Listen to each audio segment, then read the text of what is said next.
යේසුස් ගැන අල්ලා වහන්සේ පැවසූ සත්‍යය. මරියා අලෙහිස්සලාම් මෙතුමියට පුරුෂ සම්බන්ධයක් නැතුව යේසුස් උපත ලැබීය. මුල්ම මිනිසා වූ ආදම් මහතා නිර්මාණය කළ ආකාරයටම ඔහු නිර්මාණය කරනු ලැබූහ.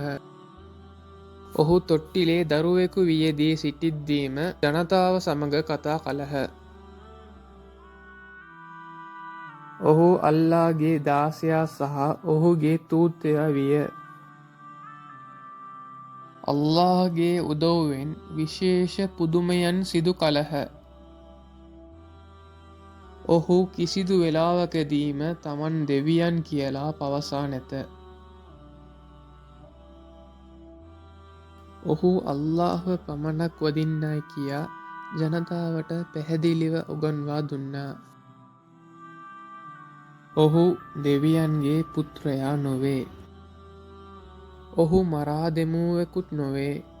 පුරුෂයට ගසනාලදුවෙකුත් නොවේ. එහෙත් අල්ලා තම විට ඔහුව උත්සා ගත්තේය. ලෝකය අවසන් වෙන විට ඔහු නැවතත් මෙලොවට පැමිණේවි.